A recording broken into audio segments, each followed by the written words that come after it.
नमस्कार साथियों, कैसे हैं आप।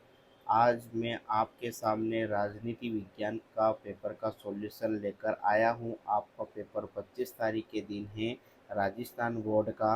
आशा है कि आप यह पेपर देखेंगे और आपका पेपर आपको एग्ज़ाम की अच्छी तैयारी करवाएगा। मैं कोई फर्जी चैनल की तरह बात नहीं कर रहा हूं कि यह पेपर आएगा ही सही, लेकिन इतनी गारंटी से बात कह रहा हूं कि यदि यह पेपर आप कर लेते हैं तो आप बहुत अच्छे मार्क्स लेकर आएंगे।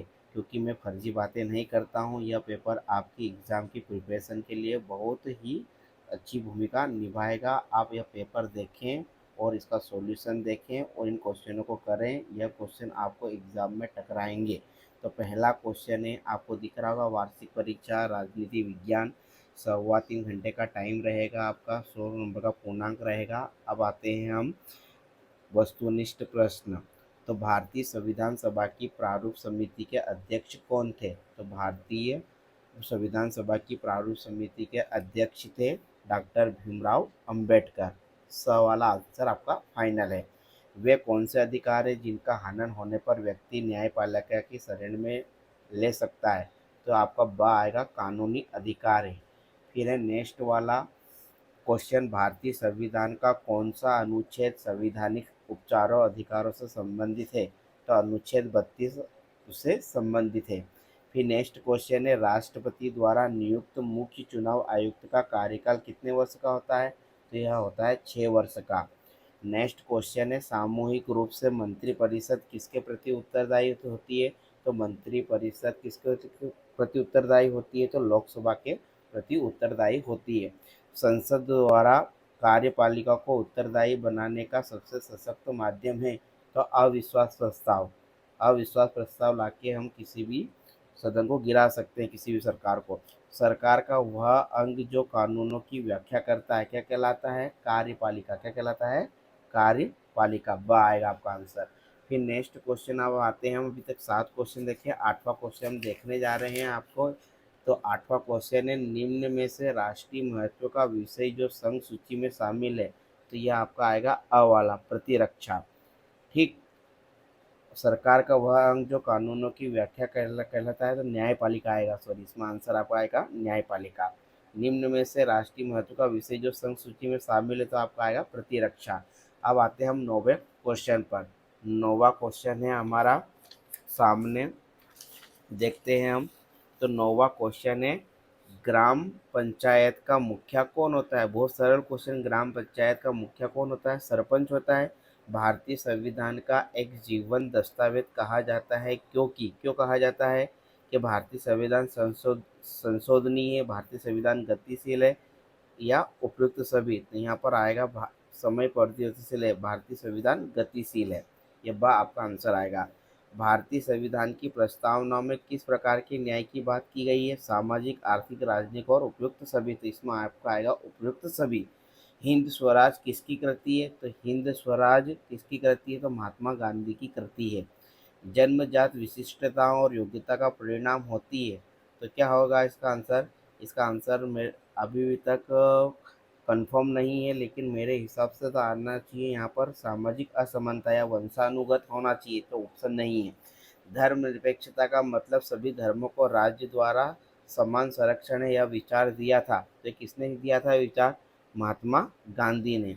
फिर नेक्स्ट क्वेश्चन है 15, निम्न में से कौन सा कारक भारत के राष्ट्रवाद के उदय में सहायक नहीं रहा। तो यहाँ पर आपका आएगा आंसर सामुदायिकता। अब आते हैं हम रिक्त स्थान वाले क्वेश्चन में। नागरिकता एक राजनीतिक समुदाय की बीच में आएगा पूर्ण और समान सदस्यता है। फिर नारीवाद पुरुषों के, यहाँ आएगा पुरुषों, नारीवाद पुरुषों के समान अधिकारों का पक्ष लेने वाला सिद्धांत है। फिर नेक्स्ट क्वेश्चन है, द रिपब्लिक पुस्तक के लेखक कौन थे। तो प्लेटो थे। कौन थे। प्लेटो। नेक्स्ट क्वेश्चन है आपका, मत देने का अधिकार हमारा क्या है। अधिकार राजनीतिक अधिकार है। क्या है। राजनीतिक अधिकार। फिर अगला क्वेश्चन है, विश्वा को जन समुदाय के लिए अफीम की संज्ञा दी गई है। तो धर्म को जन समुदाय के लिए अफीम की संज्ञा दी गई है। अभी तक आपने हमारे चैनल को लाइक और सब्सक्राइब नहीं किया तो कर लीजिएगा, क्योंकि हम हर पेपर का सॉल्यूशन आपके लिए लाएंगे और गारंटी के साथ कह रहे हैं कि यदि आपने 3 पेपर हमारे देख लिए तो मैं बोल सकता हूँ छाती ठोक कर कि आपका पेपर बहुत अच्छा जाएगा और आप बहुत अच्छे मार्क्स लेकर आएंगे। और हर पेपर के बाद मैं उसका पेपर का सॉल्यूशन भी आपके लिए प्रोवाइड कराऊंगा। तो इसलिए आपको एक हमारे चैनल को लाइक और सब्सक्राइब जरूर कर लें। नेक्स्ट क्वेश्चन है आपका, अंतिम रूप से भारतीय संविधान पर सदस्यों ने हस्ताक्षर कर इसे अंगीकृत व अधिनियमित किया था। तो 284 सदस्यों ने हस्ताक्षर किए थे। स्वतंत्रता के सबसे महत्वपूर्ण अधिकारों में है तो अभिव्यक्ति की स्वतंत्रता महत्वपूर्ण अधिकारों में है।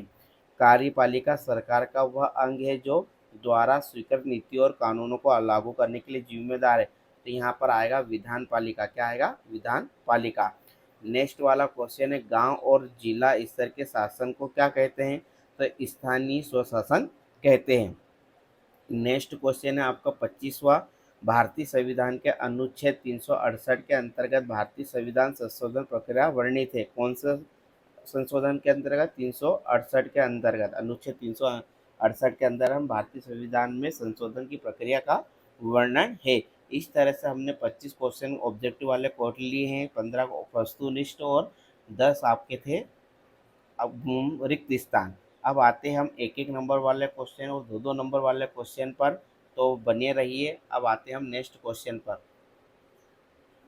साथियों, पहला क्वेश्चन है आपका, संविधान किसे कहते हैं? तो मैं आपको क्या करता हूँ, एक एक क्वेश्चन बता देता हूँ, फिर इनके मैं आंसर बता दूंगा।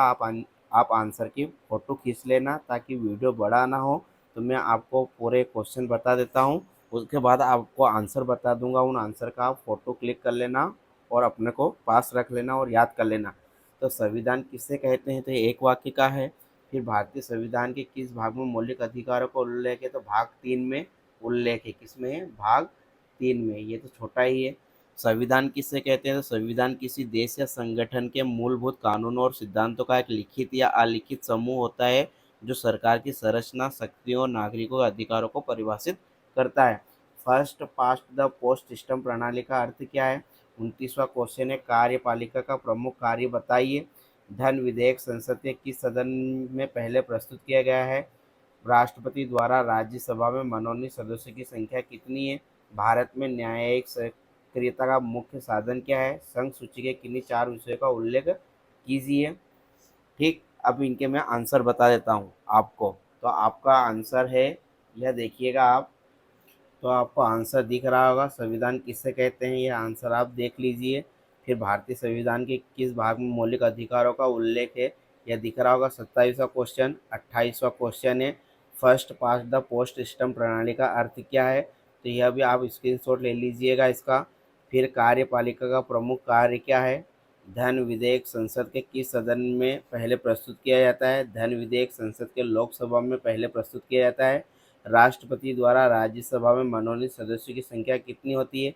तो 12 सदस्यों को मनोनीत किया जा सकता है। भारत में न्यायिक सक्रियता का मुख्य साधन क्या है? तो भारत में न्यायिक सक्रियता का मुख्य साधन जनहित याचिका है।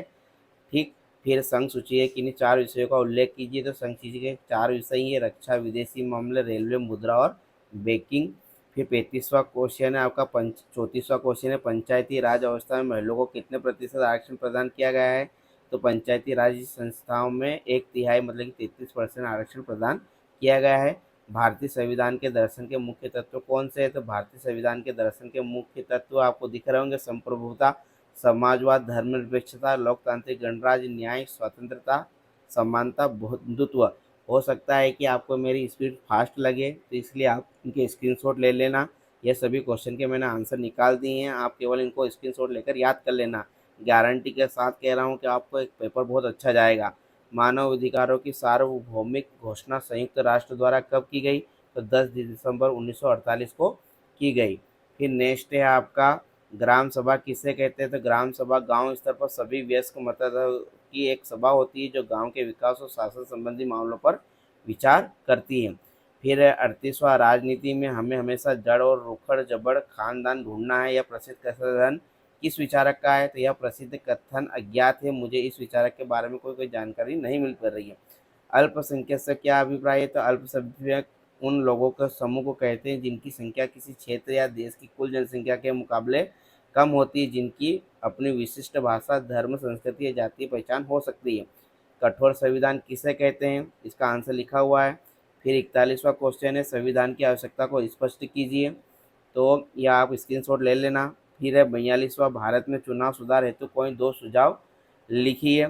भारत में चुनाव सुधार हेतु दो सुझाव आपको दिख ही रहा होगा। प्रश्न नंबर 42वां स्क्रीनशॉट ले लीजिए। प्रश्न नंबर 43वां है, संसदीय कार्यपालिका और अध्यक्षीय का कार्यपालिका में कोई दो अंतर बताइए। तो आप लिख देना, स्क्रीनशॉट ले लेना। फिर है दल बदल किसे कहते हैं? तो दल बदल का अर्थ है किसी निर्वाचित सदस्य द्वारा उस राजनीतिक दल को छोड़ देना जिसके टिकट पर वह चुनाव गया था, किसी अन्य राजनीतिक दल में शामिल हो जाना। प्रश्न नंबर 45 है आपका, संसद कार्यपालिका को किन किन माध्यमों से नियंत्रित करती है? फिर है प्रश्न नंबर 46, स्थानीय शासन से क्या अभिप्राय है? इसकी आवश्यकता के संबंध में कोई एक तर्क दीजिए। ये सब 2 नंबर वाले क्वेश्चन चल रहे हैं। प्रश्न नंबर 41 से, सार्वभौम मताधिकार से आपका क्या अभिप्राय है? राजनीतिक सिद्धांत का अध्ययन हमारे लिए आवश्यक है, इसके पक्ष में 2 तर्क दीजिए। यह वाला क्वेश्चन आप कर लेना, स्क्रीनशॉट ले लीजिए। फिर प्रश्न नंबर 49वां है, गांधी के अनुसार स्वराज क्या है? स्पष्ट कीजिए।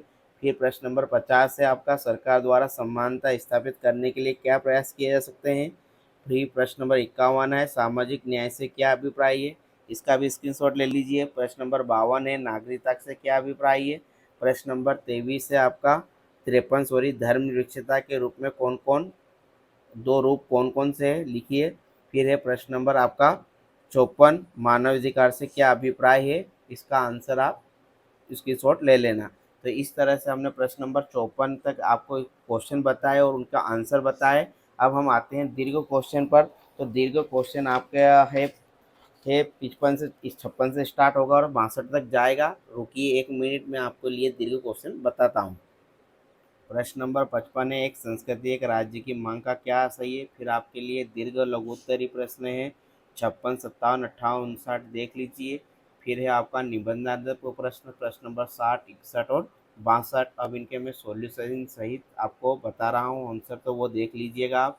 तो प्रश्न नंबर 55 है आपका, एक संस्कृति एक राज्य की मांग का क्या सही है? तो इसका स्क्रीनशॉट ले लीजिए, आप कर लेना इसको।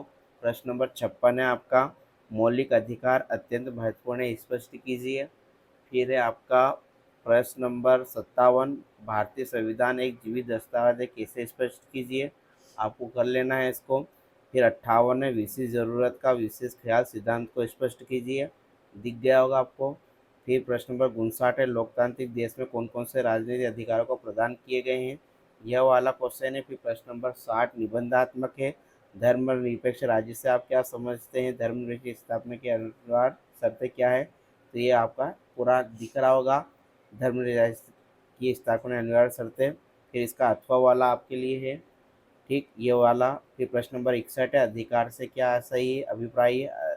अधिकारों के प्रमुख प्रकारों का वर्णन कीजिए। और फिर अथवा वाला है, राजनीतिक सिद्धांत के अध्ययन का औचित्य सिद्ध कीजिए। तो मैं स्क्रीनशॉट आपको बता रहा हूँ, ये ले लेना आप, उनको पढ़ लेना। ठीक, प्रश्न नंबर 62 है, न्यायपालिका से क्या समझते हैं? सर्वोच्च न्यायालय के क्षेत्राधिकार का विस्तार से वर्णन कीजिए। ठीक, यह हम 62 क्वेश्चन देख लिए हैं। आशा है कि यह पूरा स्क्रीनशॉट ले लीजिएगा और कर लीजिएगा। आशा है कि आपको पेपर का सॉल्यूशन समझ में आया होगा। यदि इतने क्वेश्चन आप कर लेते हैं और एग्ज़ाम में चले जाते हैं, तो मैं गारंटी के साथ कहता हूं कि आपका पेपर बहुत अच्छा जाएगा। एक और पेपर का हम सॉल्यूशन डालेंगे, वो पेपर आप कर लेना। दोनों पेपरों को मिलाकर यदि आप अच्छे मार्क्स लेकर आते हैं तो हमें कमेंट बॉक्स में ज़रूर बताइएगा। मैं गारंटी लेता हूं कि आपके मार्क्स ज़रूर ज़रूर अच्छे आएंगे। चैनल को लाइक और सब्सक्राइब ज़रूर कर लेगा। मिलते हैं पेपर के सॉल्यूशन के साथ। जय हिंद, जय भारत।